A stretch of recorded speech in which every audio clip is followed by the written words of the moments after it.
अध्याय वेणु गीत। श्री सुखदेव जी कहते हैं, परीक्षित, शरद ऋतु के कारण वह वन बड़ा सुंदर हो रहा था। जल निर्मल था और जलाशयों में खिले हुए कमलों की सुगंध से सनकर वायु मंद मंद चल रही थी। भगवान श्री कृष्ण ने गौओं और ग्वाल बालों के साथ उस वन में प्रवेश किया। सुंदर सुंदर पुष्पों से परिपूर्ण हरी हरी वृक्ष पंक्तियों में मतवाले भंवरे स्थान स्थान पर गुनगुना रहे थे और तरह तरह के पक्षी झुंड के झुंड अलग अलग कलरव कर रहे थे, जिससे उस वन के सरोवर, नदियां और पर्वत सब के सब गूंजते रहते थे। मधुपति श्री कृष्ण ने बलराम जी और ग्वाल बालों के साथ उसके भीतर घुसकर गौओं को चराते हुए अपनी बांसुरी पर बड़ी मधुर तान छेड़ी। श्री कृष्ण की वह वंशी ध्वनि भगवान के प्रति प्रेम भाव को, उनके मिलन की आकांक्षा को जगाने वाली थी। वे एकांत में अपनी सखियों से उनके रूप, गुण और वंशी ध्वनि के प्रभाव का वर्णन करने लगी। व्रज की गोपियों ने वंशी ध्वनि का माधुर्य आपस में वर्णन करना चाहा तो अवश्य, परंतु वंशी का स्मरण होते ही उन्हें श्री कृष्ण की मधुर चेष्टाओं की, प्रेम पूर्ण चितवन, बहुओं के इशारे और मधुर मुस्कान आदि की याद हो आई। उनकी भगवान से मिलने की आकांक्षा और भी बढ़ गई। उनका मन हाथ से निकल गया। वे मन ही मन वहां पहुंच गई जहां श्री कृष्ण थे। अब उनकी वाणी बोले कैसे, वे उसके वर्णन में असमर्थ हो गईं। श्री कृष्ण ग्वाल बालों के साथ वृंदावन में प्रवेश कर रहे हैं। उनके सिर पर मयूर पिच्छ है और कानों पर कनेर के पीले पीले पुष्प, शरीर पर सुनहला पीतांबर और गले में 5 प्रकार की सुगंधित पुष्पों की बनी वैजंती माला। रंगमंच पर अभिनय करते हुए श्रेष्ठ नटका सा क्या ही सुंदर वेश है। बांसुरी के छिद्रों को वे अपने अधरामृत से भर रहे हैं। उनके पीछे पीछे ग्वाल बाल उनकी लोक पावन कीर्ति का गान कर रहे हैं। इस प्रकार वैकुंठ से भी श्रेष्ठ वह वृंदावन धाम उनके चरण चिन्हों से और भी रमणीय बन गया है। परीक्षित, यह वंशी ध्वनि जड़ चेतन समस्त भूतों का मन चुरा लेती है। गोपियों ने उसे सुना और सुनकर उसका वर्णन करने लगी। वर्णन करते करते वे तन्मय हो गईं और श्री कृष्ण को पाकर आलिंगन करने लगी। गोपियां आपस में बातचीत करने लगी। अरे सखी, हमने तो आंख वालों के जीवन की और उनकी आंखों की बस यही इतनी ही सफलता समझी है, और तो हमें कुछ मालूम ही नहीं है। वह कौन सा लाभ है? वह यही है कि जब श्याम सुंदर श्री कृष्ण और गौर सुंदर बलराम ग्वाल बालों के साथ गायों को हाँक कर वन में ले जा रहे हों या लौटाकर व्रज में ला रहे हों, उन्होंने अपने अधरों पर मुरली धर रखी हो और प्रेम भरी तिरछी चितवन से हमारी ओर देख रहे हों, उस समय हम उनके मुख माधुरी का पान करती रहें। अरी सखी, जब वे आम की नई कोपलें, मोरों के पंख, फूलों के गुच्छे, रंग बिरंगे कमल और कुमुद की मालाएं धारण कर लेते हैं, श्री कृष्ण के सांवरे शरीर पर पीतांबर और बलराम की गोरे शरीर पर नीलांबर फहराने लगता है, तब उनका वेश बड़ा ही विचित्र बन जाता है। ग्वाल बालों की गोष्ठी में वे दोनों बीचों बीच बैठ जाते हैं और मधुर संगीत की तान छेड़ देते हैं। मेरी प्यारी सखी, उस समय ऐसा जान पड़ता है मानो 2 चतुर नट रंगमंच पर अभिनय कर रहे हों। मैं क्या बताऊं कि उस समय उनकी कितनी शोभा होती है।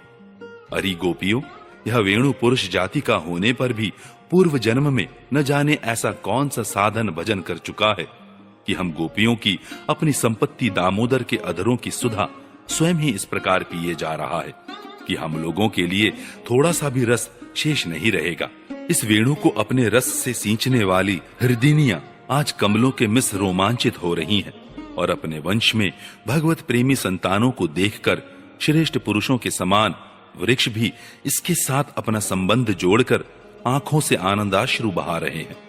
अरे सखी, यह वृंदावन वैकुंठ लोक तक पृथ्वी की कीर्ति का विस्तार कर रहा है, क्योंकि यशोदानंदन श्री कृष्ण के चरण कमलों के चिन्हों से यह चिन्हित हो रहा है। सखी, जब श्री कृष्ण अपनी मुनिजन मोहिनी मुरली बजाते हैं, तब मोर मतवाले होकर उसकी ताल पर नाचने लगते हैं। यह देखकर पर्वत की चोटियों पर विचरने वाले सभी पशु पक्षी चुपचाप शांत होकर खड़े रह जाते हैं। अरे सखी, जब प्राणवल्लभ श्री कृष्ण विचित्र वेश धारण करके बांसुरी बजाते हैं, तब मूढ़ बुद्धि वाले ये हरिणियां भी वंशी की तान सुनकर अपने पति कृष्णसार मृगों के साथ नंद नंदन के पास चली आती हैं और अपनी प्रेम भरी बड़ी बड़ी आंखों से उन्हें निरखने लगती हैं। निरखती क्या है, अपनी कमल के समान बड़ी बड़ी आंखें श्री कृष्ण के चरणों पर निछावर कर देती हैं और श्री कृष्ण की प्रेम भरी चितवन के द्वारा किया हुआ अपना सत्कार स्वीकार करती हैं। वास्तव में उनका जीवन धन्य है। अरे सखी, हरिणियों की तो बात ही क्या है। स्वर्ग की देवियां जब युवतियों को आनंदित करने वाले सौंदर्य और शील के खजाने श्री कृष्ण को देखती हैं और बांसुरी पर उनके द्वारा गाया हुआ मधुर संगीत सुनती हैं, तब उनके चित्र विचित्र आलाप सुनकर वे अपने विमान पर ही सुध-बुध खो बैठती हैं, मूर्छित हो जाती हैं। यह कैसे मालूम हुआ सखी? सुनो तो, जब उनके हृदय में श्री कृष्ण से मिलने की तीव्र आकांक्षा जग जाती है, तब वे अपना धीरज खो बैठती हैं, बेहोश हो जाती हैं। उन्हें इस बात का भी पता नहीं चलता कि उनकी चोटियों में गुथे हुए फूल पृथ्वी पर गिर रहे हैं। यहां तक कि उन्हें अपनी साड़ी का भी पता नहीं रहता, वह कमर से खिसककर जमीन पर गिर जाती हैं। अरे सखी, तुम देवियों की बात क्या कह रही हो? इन गौओं को नहीं देखती? जब हमारे कृष्ण प्यारे अपने मुख से बांसुरी में स्वर भरते हैं और गौएं उनका मधुर संगीत सुनती हैं, तब ये अपने दोनों कानों के दोने संभाल लेती हैं, खड़े कर लेती हैं और मानो उनसे अमृत पी रही हो, इस प्रकार उस संगीत का रस लेने लगती हैं। ऐसा क्यों होता है सखी? अपने नेत्रों के द्वार से श्याम सुंदर को हृदय में ले जाकर वे उन्हें वहीं विराजमान कर देती हैं और मन ही मन उनका आलिंगन करती हैं। देखती नहीं हो, उनके नेत्रों से आनंद के आंसू छलकने लगते हैं और उनके बछड़ों की तो दशा ही निराली हो जाती है। यद्यपि गायों के थनों से अपने आप दूध झरता रहता है, वे जब दूध पीते पीते अचानक ही वंशी ध्वनि सुनते हैं, तब मुंह में लिया हुआ दूध का घूंट न उगल पाते हैं और न निगल पाते हैं। उनके हृदय में भी होता है भगवान का संस्पर्श और नेत्रों में छलकते होते हैं आनंद के आंसू। वे ज्यों के त्यों ठिठके रह जाते हैं। अरे सखी, गौएं और बछड़े तो हमारी घर की वस्तु हैं, उनकी बात तो जाने ही दो। वृंदावन के पक्षियों को तुम नहीं देखती हो? उन्हें पक्षी कहना ही भूल है। सच पूछो तो उनमें से अधिकांश बड़े बड़े ऋषि मुनि हैं। वे वृंदावन के सुंदर सुंदर वृक्षों की नई और मनोहर कोपलों वाली डालियों पर चुपचाप बैठ जाते हैं और आंखें बंद नहीं करते।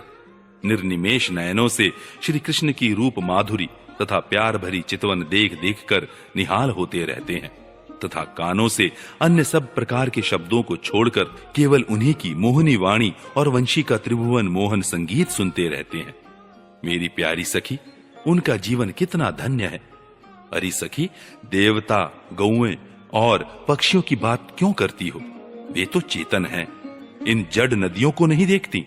इनमें जो भंवर दिख रहे हैं, उनसे इनके हृदय में श्याम सुंदर से मिलने की तीव्र आकांक्षा का पता चलता है। उसके वेग से ही तो इनका प्रवाह रुक गया है। इन्होंने भी प्रेम स्वरूप श्री कृष्ण की वंशी ध्वनि सुन ली है। देखो देखो, ये अपनी तरंगों के हाथों से उनके चरण पकड़कर कमल के फूलों का उपहार चढ़ा रही हैं और उनका आलिंगन कर रही हैं, मानो उनके चरणों पर अपना हृदय ही निछावर कर रही हैं। अरे सखी, ये नदियां तो हमारी पृथ्वी की, हमारे वृंदावन की वस्तुएं हैं। तनिक इन बादलों को भी देखो। जब वे देखते हैं कि व्रजराज कुमार श्री कृष्ण और बलराम जी ग्वाल बालों के साथ धूप में गौएं चरा रहे हैं और साथ साथ बांसुरी भी बजाते जा रहे हैं, तब उनके हृदय में प्रेम उमड़ आता है। वे उनके ऊपर मंडराने लगते हैं और वे श्याम घन अपने सखा घनश्याम के ऊपर अपने शरीर को ही छाता बनाकर तान देते हैं। इतना ही नहीं सखी, वे जब उन पर नन्ही नन्ही फुइयों की वर्षा करने लगते हैं, तब ऐसा जान पड़ता है कि वे उनके ऊपर सुंदर सुंदर श्वेत कुसुम चढ़ा रहे हैं। नहीं सखी, उनके बहाने वे तो अपना जीवन ही निछावर कर देते हैं। अरे भटू, हम तो वृंदावन की इन भीलनियों को ही धन्य और कृत्य मानती हैं। ऐसा क्यों सखी? इसलिए कि इनके हृदय में बड़ा प्रेम है। जब ये हमारे कृष्ण प्यारे को देखती हैं, तब इनके हृदय में भी उनसे मिलने की तीव्र आकांक्षा जाग उठती है। इनके हृदय में भी प्रेम की व्याधि लग जाती है। उस समय ये क्या उपाय करती हैं, यह भी सुन लो। हमारे प्रियतम की प्रेयसी गोपियां अपने वक्ष स्थलों पर जो केसर लगाती हैं, वह श्याम सुंदर के चरणों में लगी होती है, और वे जब वृंदावन के घास पात पर चलते हैं, तब उनमें भी लग जाती हैं। ये सौभाग्यवती भीलनियां उन्हें उन तिनकों पर से छुड़ाकर अपने स्तनों और मुखों पर मल लेती हैं और इस प्रकार अपने हृदय की प्रेम पीड़ा शांत करती हैं। अरि गोपियों, यह गिरिराज गोवर्धन तो भगवान के भक्तों में बहुत ही श्रेष्ठ है। धन्य है इसके भाग्य। देखती नहीं हो हमारे प्राणवल्लभ श्री कृष्ण और नयनाभिराम बलराम के चरण कमलों का स्पर्श प्राप्त करके यह कितना आनंदित रहता है। इसके भाग्य की सराहना कौन करे। यह तो उन दोनों का, ग्वाल बालों और गौओं का बड़ा ही सत्कार करता है। स्नान पान के लिए झरनों का जल देता है, गौओं के लिए सुंदर हरी हरी घास प्रस्तुत करता है, विश्राम करने के लिए कंदराएं और खाने के लिए कंदमूल फल देता है। वास्तव में यह धन्य है। अरि सखी, इन सांवरे गोरे किशोरों की तो गति ही निराली है। जब वे सिर पर नोवना लपेटकर और कंधों पर फंदा रखकर गायों को एक वन से दूसरे वन में हाँक कर ले जाते हैं, साथ में ग्वाल बाल भी होते हैं और मधुर मधुर संगीत गाते हुए बांसुरी की तान छेड़ते हैं, उस समय मनुष्यों की तो बात ही क्या, अन्य शरीरधारियों में भी चलने वाले चेतन पशु पक्षी और जड नदी आदि तो स्थिर हो जाते हैं तथा अचल वृक्षों को भी रोमांच हो आता है। जादू भरी वंशी का और क्या चमत्कार सुनाऊं। परीक्षित, वृंदावन विहारी श्री कृष्ण की ऐसी ऐसी एक नहीं अनेक लीलाएं हैं। गोपियां प्रतिदिन आपस में उनका वर्णन करती और तन्मय हो जाती। भगवान की लीलाएं उनके हृदय में स्फुरित होने लगती।